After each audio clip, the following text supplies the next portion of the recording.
नमस्कार। सीमा कौशिक की कक्षा में आपका स्वागत है। आज की हिंदी कक्षा में हम करेंगे कक्षा छठी की हिंदी की पाठ्य पुस्तक वसंत भाग 1 से अध्याय 11 जो देखकर भी नहीं देखते, जो कि एक निबंध शैली में लिखा गया है और जिसकी रचयिता है हेलेन केलर। तो हेलेन केलर जो है वो एक लेखिका होने के साथ साथ राजनीतिक कार्यकर्ता भी थी और ये किसी बीमारी के कारण अंधी और बहरी हो गई थी और फिर भी इन्होंने अपने जीवन को आगे बढ़ाया। जीवन जीने की जो ललक है फिर भी इनमें बनी रही, इन्होंने हार नहीं मानी। जो हेलेन केलर है उनका जन्म हुआ था 1880 में और जब ये 1.5 वर्ष की थी तो एक बहुत गंभीर बीमारी इन्हें हुई थी जिससे उनकी देखने की और सुनने की शक्ति चली गई थी। लेकिन फिर भी इन्होंने अपनी इच्छा शक्ति को दृढ़ रखा, अपने ऊपर आत्मविश्वास रखा और घोर अंधकार में भी ये आत्मविश्वास है उनको रोशनी देता रहा। आप सोच सकते हैं, कल्पना कर सकते हैं कि ऐसा कोई इंसान जो न तो देख सकता है और न ही सुन सकता है, फिर भी वह लिखना पढ़ना सीख ले, उसके अंदर इच्छा हो, उसके अंदर आशा हो।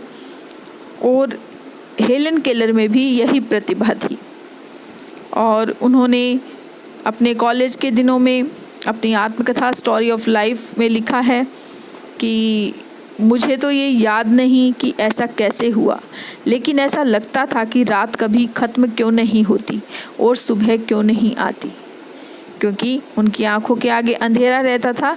तो उन्होंने ये बात लिखी है। लगभग विश्व की सभी भाषाओं में इस पुस्तक का अनुवाद हुआ था, ट्रांसलेट हुई थी ये पुस्तक। और इनकी इसके अलावा 10 पुस्तकें और सैकड़ों लेख इनके प्रकाशित हुए थे और इन्होंने पूरी दुनिया के अंदर लोगों के अधिकारों और विश्व शांति के लिए काम किया था। एक बार ये भारत भी आई थी और ये अपंगों के लिए, जो अपाहिज है, अपंग हैं, उनके लिए एक विशेष प्रेरणा स्रोत बनी रही और इनकी मृत्यु हुई थी 1968 में। तो हेलेन केलर है, उनके द्वारा लिखा गया ये निबंध है जो देखकर भी नहीं देखते, यानी कि आंखें होते हुए भी जो नहीं देखते, किसी चीज़ को इग्नोर कर देते हैं। तो निबंध की जो लेखिका हेलेन केलर है वो आपको पता ही है, दृष्टिहीन है, मैं आपको बता चुकी हूँ। और इसमें लेखिका ने बताया है कि उसकी जो एक सहेली थी, उसकी फ्रेंड थी, वो इस जंगल की सैर करके आई थी और जंगल की सैर करके आई तो लेखिका ने उससे पूछा था कि उसने क्या क्या देखा जंगल में। तो सहेली ने का जवाब था कुछ खास तो नहीं। तो लेखिका को लगता है कि इनकी तो आंखें हैं, लेकिन फिर भी जिनकी आंखें होती है वो लोग बहुत कम देखते हैं। और लेखिका की आंखें नहीं थी तो भी वे बहुत सैकड़ों चीज़ें दिल से महसूस करके देख लेती थी। उन्होंने कहा भी है, दुनिया में सबसे अच्छी और सबसे खूबसूरत चीज़ों को न देखा जा सकता है और न महसूस किया जा सकता है, इन्हें तो बस दिल से महसूस करना चाहिए। इसलिए वो किसी भी चीज़ को छूकर पहचान लेती थी और फूलों को, पंखुड़ियों को छूती थी, पेड़ों की टहनियों को छूती थी, पक्षियों के गीतों को महसूस करती थी और झरने से जब पानी बहता था उसको स्पर्श करके खुशी मिलती थी। घास के मखमली मैदान उसे कालीन की तरह लगते थे और वो सोचती थी कि प्रकृति की इतनी सुंदर सुंदर चीज़ें हैं जिनको केवल छूने से इतनी खुशी मिल जाती है, तो अगर इन्हें देखने को मिल जाए, यानी कि देखा जाए, तो मन कितना मुग्ध हो जाता है। लेकिन वो कहती है कि मनुष्य जो है उसको ईश्वर ने आंखें दी है, मेरी तो आंखें नहीं है तो भी मैं उस चीज़ को महसूस कर लेती हूँ, लेकिन मनुष्य के पास आंखें होते हुए भी उसकी जो प्रकृति की दुनिया के जो रंग है उसकी संवेदना को छू नहीं पाते, महसूस नहीं करते। और उसने ये बताने की कोशिश की है लेखिका ने कि जो कुछ मनुष्य के पास होता है कोई उसकी कद्र नहीं करता, यानी कि भगवान ने मनुष्य को आँखों के रूप में इतना अच्छा उपहार दिया है जिससे वो इतनी सुंदर प्रकृति को, इतनी सुंदर दुनिया को देख सकता है, लेकिन फिर भी वो देखना नहीं चाहता। तो जो लेखिका है उन्होंने यही बताने की कोशिश की है। तो जो इस पाठ में बताया लेखिका ने वो मैंने आपको बताया है। तो इसमें जो कठिन शब्द है साथ के साथ मैं बताती जाऊंगी।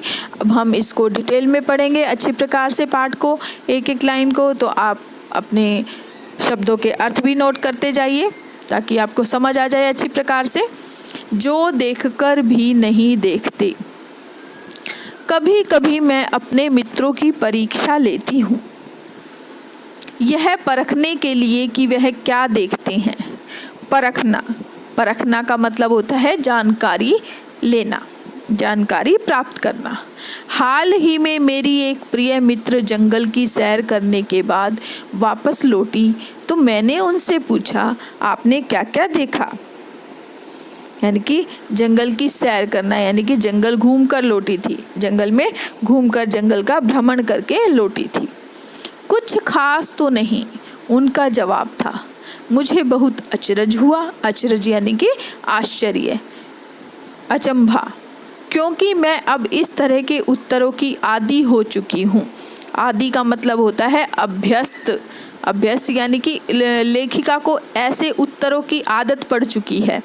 मेरा विश्वास है कि जिन लोगों की आंखें होती है वे बहुत कम देखते हैं। यानी कि लेखिका इसमें बता रही है कि मैं कभी कभी अपने मित्रों की परीक्षा लेती हूँ, उनका टेस्ट लेती हूँ, ये जानने के लिए कि उनके जो क्या क्या देखते हैं अपने आसपास, वो जो मैं महसूस करती हूँ वो क्या वो देख सकते हैं। तो एक बार ऐसे ही अपनी फ्रेंड से, सहेली से उसने पूछा कि क्योंकि वो जंगल घूम कर लौटी थी तो लेखिका उससे पूछती है कि आप जंगल में गई थी तो आपने क्या क्या देखा। तो लेखिका के मित्र ने जवाब दिया, कुछ खास तो नहीं देखा। तो लेखिका को ये सुनकर आश्चर्य नहीं हुआ। क्यों नहीं हुआ? कि लेखिका को ऐसे आंसर की आदत पड़ चुकी थी, क्योंकि लोगों से जब वो पूछती थी तो ऐसे ही कहते थे, कुछ खास तो नहीं, कुछ खास तो नहीं देखा, सुना या महसूस किया। और इसलिए लेखिका को ये विश्वास हो गया था कि जिन लोगों के पास आंखें होती है, दृष्टि होती है, वे देखकर भी नहीं देखते, यानी कि वो बहुत कम देखते हैं। लेखिका को ऐसा लगता था जब मेरी आंखें नहीं हैं तो भी मैं इतना कुछ महसूस कर सकती हूँ इस दुनिया को, इस प्रकृति को, लेकिन लोगों को तो ईश्वर ने आंखें दी है लेकिन फिर भी वे बहुत कम देखते हैं। आगे है, क्या यह संभव है कि भला कोई जंगल में घंटा भर घूमे और फिर भी कोई विशेष चीज़ न देखे। मुझे, जिसे कुछ भी दिखाई नहीं देता, को भी सैकड़ों रोचक चीज़ें मिल जाती है। रोचक का मतलब होता है रुचि बढ़ाने वाला, रुचिकर, जिसमें रुचि आए, जिसको अच्छा लगे देखने से। और कहती है, जिन्हें मैं छूकर पहचान लेती हूँ। मैं भोजपत्र के पेड़ की चिकनी छाल और चीड़ की खुरदरी छाल को स्पर्श से पहचान लेती हूँ। भोजपत्र का पेड़ होता है, उसकी जो छाल होती है वो चिकनी होती है, और जो चीड़ का वृक्ष होता है उसकी छाल खुरदरी होती है। और स्पर्श का मतलब होता है छूना। वसंत के दौरान मैं टहनियों में नई कलियाँ खोजती हूँ। मुझे फूलों की पंखुड़ियों की मखमली सतह छूने, यानी कि इसमें क्या है कि मखमल जैसी सॉफ्ट सतह छूने और उसकी घुमावदार बनावट महसूस करने में अपार आनंद मिलता है। इस दौरान मुझे प्रकृति के जादू का कुछ एहसास हुआ। एहसास होना कि अनुभव होना। कभी जब मैं खुशनसीब होती हूँ, यानी कि भाग्यशाली होती हूँ, तो टहनी पर हाथ रखते ही किसी चिड़िया के मधुर स्वर कानों में गूंजने लगते हैं। अपनी उंगलियों के बीच झरने के पानी को महसूस करती हूँ। यानी कि लेखिका को इन उत्तरों की तो आदत पड़ी चुकी थी, तो वो कहती है कि कोई व्यक्ति, कोई मनुष्य जंगल में इतनी देर घूमे लेकिन फिर भी उसको कोई चीज़ नहीं दिखी। और लेखिका कहती है मैं तो मुझे दिखाई ही नहीं देता, लेकिन मुझे फिर भी ऐसी चीज़ें मिल जाती, मैं उनको छूकर पहचान लेती हूँ। जैसे लेखिका एग्जाम्पल देती हैं कि भोजपत्र के पेड़ की छाल को, चिकनी छाल को छूकर पहचान लेती हूँ, चीड़ की खुरदरी छाल है उसको छूकर पहचान लेती हूँ। और वसंत का जब मौसम होता है उसमें टहनियों पर जब नई नई कलियाँ, यानी फूलों से पहले जब वो कलियाँ खिलती हैं, कलियाँ खोजती है, छूकर वो खोज लेती है। इसी प्रकार जब फूलों की जो पंखुड़ियाँ होती है उसकी जो मखमली सतह है उसको छूकर, और उसकी जो घुमावदार बनावट है उनको फूलों को छूकर वो महसूस करती है, तो उसे बहुत खुशी मिलती है। इस दौरान मुझे प्रकृति के जादू का कुछ एहसास हुआ। कभी जब मैं खुशनसीब होती हूँ तो टहनी पर हाथ रखते ही किसी चिड़िया के मधुर स्वर कानों में गूंजने लगते हैं। तो लेखिका इसमें बताना चाहती है कि लेखिका को जब ये सब चीज़ें छूकर उन्हें बहुत अच्छा लगता था, तो उन्हें ऐसा लगता था जैसे कोई प्रकृति का जादू हो। जादू महसूस, एहसास करना मतलब कि महसूस करना, महसूस होता है, और वो अपने आप को खुशनसीब समझती है। खुशनसीब यानी कि भाग्यशाली। और वो कहती है जब भी मैं किसी टहनी पर हाथ रखती है लेखिका, तो जो टहनी पर चिड़िया बैठी होती है, जब वो मधुर स्वर में गाती है तो उसके जो स्वर है, उसकी जो मीठी मीठी आवाज़ है लेखिका के कानों में गूंजने लगती है। अब आप ये सोचेंगे कि लेखिका को तो सुनाई नहीं देता था, तो उसको सुनाई कैसे दी चिड़िया की मधुर गीतों की आवाज़।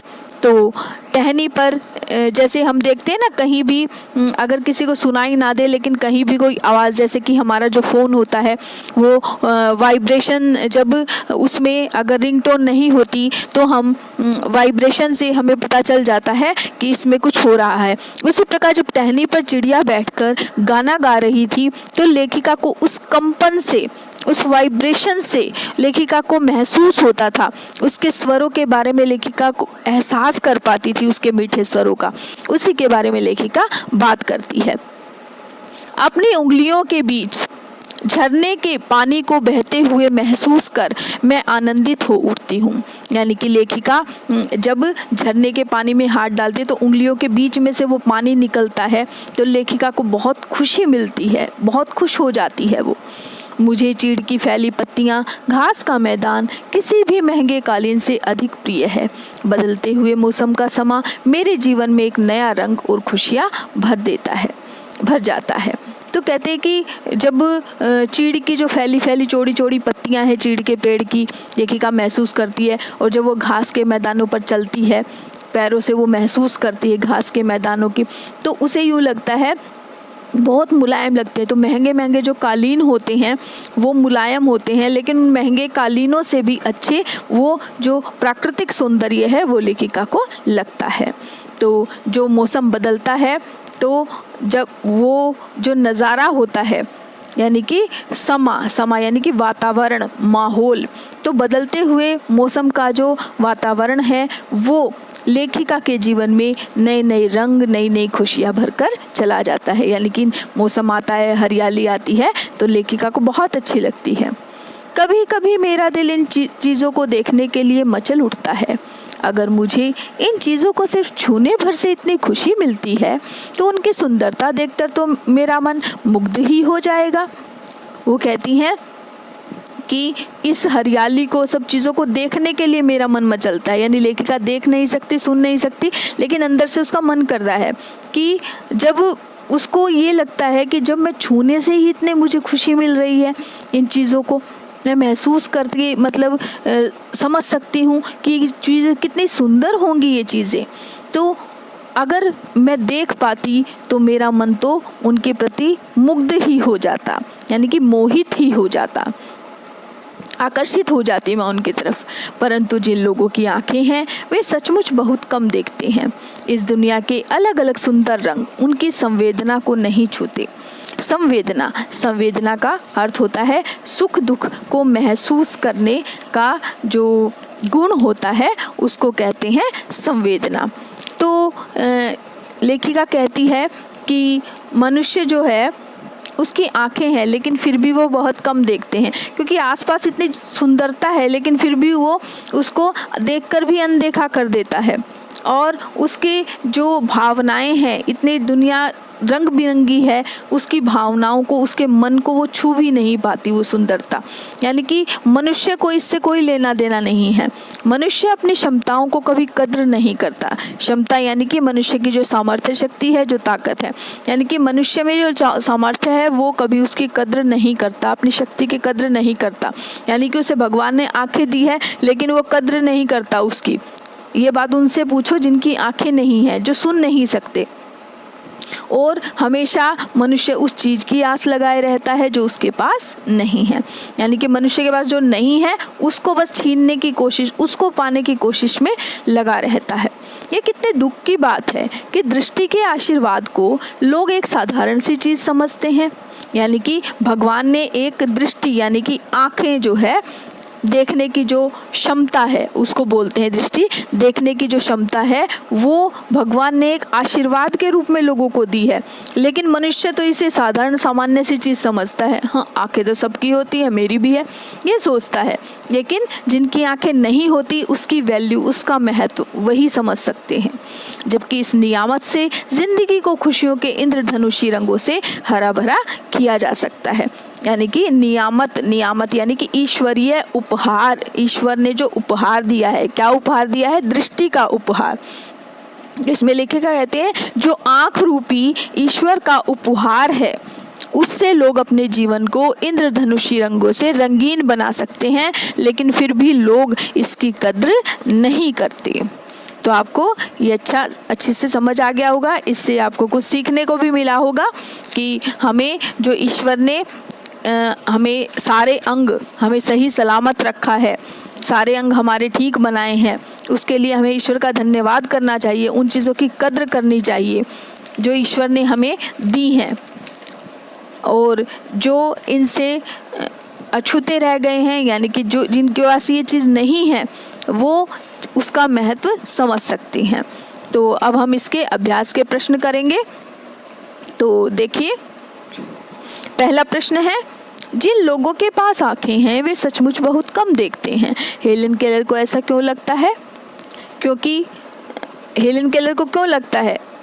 क्योंकि मनुष्य के पास आंखें होते हुए भी कोई चीज़ देख ही नहीं पाता है वो, और इसलिए उसको लगता है कि प्रकृति की जो इतनी सुंदर सुंदर जो वस्तुएं हैं उसको छूने से इतनी खुशी मिलती है, लेकिन मनुष्य तो इनकी कद्र ही नहीं करता। उनको तो देखकर मुग्ध हो जाना चाहिए, मोहित हो जाना चाहिए, लेकिन दुनिया के जो इतने सुंदर रंग है लोगों की संवेदना को नहीं छू पाते। दूसरा प्रश्न है, प्रकृति का जादू किसे कहा गया है? तो प्रकृति का जादू किसे कहा गया है? अब हमने पढ़ा था अभी लास्ट में कि जो रंग बिरंगे फूल देखती है लेखिका, कलियों की पंखुड़ियाँ, मखमली सतह देखती है, चहचहाते पक्षी, ऋतुओं का परिवर्तन, कलरव करते हुए झरने, कालीन के समान फैले हुए घास के मैदान, ये सब चीज़ें जब देखती है तो इन सब चीज़ों को वो लेखिका क्या कहती है? प्रकृति का जादू। एक तरह से ये जादू ही है प्रकृति का। कितनी सुंदर सुंदर चीज़ें भगवान ने बनाई हैं, कुछ खास तो नहीं। हेलेन के मित्र ने यह जवाब किस मौके पर दिया और यह सुनकर हेलेन को आश्चर्य क्यों हुआ? कि कवि लेखिका की जो मित्र आई थी उसने कहा था ना, जंगल की सैर करके लौटी हूँ लेकिन कुछ खास नहीं देखा। तो लेखिका को यह सुनकर आश्चर्य नहीं हुआ, क्योंकि लेखिका को इन उत्तरों की आदत पड़ चुकी थी और वो मानती थी कि जिन लोगों के पास आंखें होती है वो बहुत कम देखते हैं, और आंखें होते हुए भी इतने सुंदर जो प्राकृतिक सौंदर्य है, प्राकृतिक दृश्य है, उनको देखकर लोगों का मन मुग्ध नहीं होता। चौथा प्रश्न, हेलेन केलर प्रकृति की किन चीज़ों को छूकर और सुनकर पहचान लेती थी? क्या छूती थी वो? भोजपत्र की चिकनी छाल, चीड़ की खुरदरी छाल, कलियों और फूलों की पंखुड़ियों की बनावट छूकर, और पक्षियों के गीतों को वो सुनकर पहचानती थी। सुनकर, मैंने आपको पहले ही बता दिया कि वो उनको महसूस करती थी कंपन से।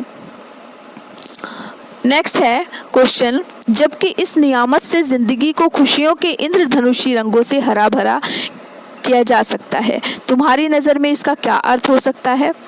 तो नियामत जो ईश्वरीय आशीर्वाद है उससे खुशियों से ज़िंदगी को इंद्रधनुषी रंगों से हरा भरा करने का क्या अर्थ है कि प्रकृति में जो इतनी सुंदर सुंदर वस्तुएं हैं उनको देखकर बहुत आनंद उठाया जा सकता है और मनुष्य इस प्राकृतिक सौंदर्य को देखकर अपने सारे दुखों को भुला सकता है और खुश रह सकता है, अपने जीवन को रंग बिरंगा बना सकता है। इसलिए इस पंक्ति का ये अर्थ हो सकता है।